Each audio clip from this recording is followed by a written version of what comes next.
চারপাশে তাণ্ডবের এত এত রিভিউ দেখে আমরাও নিজেদেরকে আটকাতে পারলাম না, চলে গেলাম হলে মুভি দেখার জন্য।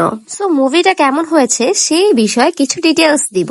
Before we get started, don't forget to follow me. So hey viewers, this is Afroz, we are back with another video.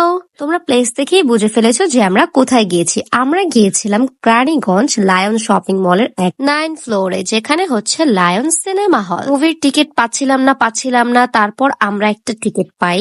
খুব কষ্টে আমরা টিকিটটা পেয়েছি এবং আমরা অনলাইন টিকিট কেটেছি। তো আমাদের মুভি টাইম হচ্ছে 2:40-এ, অলমোস্ট আমরা 2:30-এ এসে পড়েছি। এখানেই তো হলের মধ্যে এন্ট্রি করলাম and movie almost started.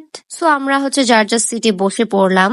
And this is first time আমরা হচ্ছে ইকোনমিক সিটে বসেছি and always আমরা হচ্ছে প্রিমিয়াম সিটে বসে কমফোর্ট, বাট কিছু করার ছিল না, কজ হচ্ছে আমরা টিকিট পাইনি, ইকোনমিকের টিকিট পেয়েছিলাম আমরা, যে কারণে আর মিস করিনি। তো এখানে movie start and this is the first time আমি হচ্ছে শাকিব খানের মুভি দেখতে গিয়েছিলাম।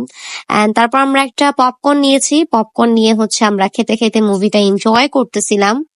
এন্ড টু বি অনেস্ট, সাবিলা নূরকে আমার তেমন একটা ভালো লাগে না, বাট ওর অ্যাক্টিংও একদম পারফেক্ট ছিল। ওদের দুইজনের কেমিস্ট্রি আমার কাছে বেশ ভালোই লেগেছে। এন্ড বাংলাদেশে যে এত সুন্দর একটা মুভি করেছে এটাই আমাদের জন্য অনেক। বাট আমরা বাঙালিরা হচ্ছে নিজের দেশের যে ইন্ডাস্ট্রি ওইটাকে হচ্ছে প্রায়োরিটি খুবই কম দিই, এটা হচ্ছে আমাদের বাঙালিদের মেইন সমস্যা। দেন আমরা একটা ব্রেক পাই, ব্রেকের পর আমরা চলে আসি এখানে একটু হাঁটাহাঁটি করি।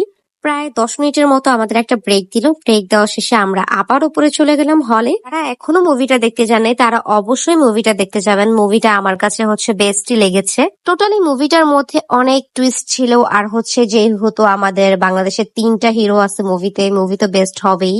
ওদের সবার অ্যাক্টিং গুলো একদম মানে মাথা নষ্ট ছিল। সবকিছু মিলিয়ে হচ্ছে একটা মুভির মধ্যে লাইক আমরা ইমোশনাল হয়ে গিয়েছিলাম, অনেক টুইস্টও পেয়েছি, তার উপর আবার হচ্ছে অ্যাকশন ছিল, টোটালি সবকিছু ছিল, কমেডি ছিল।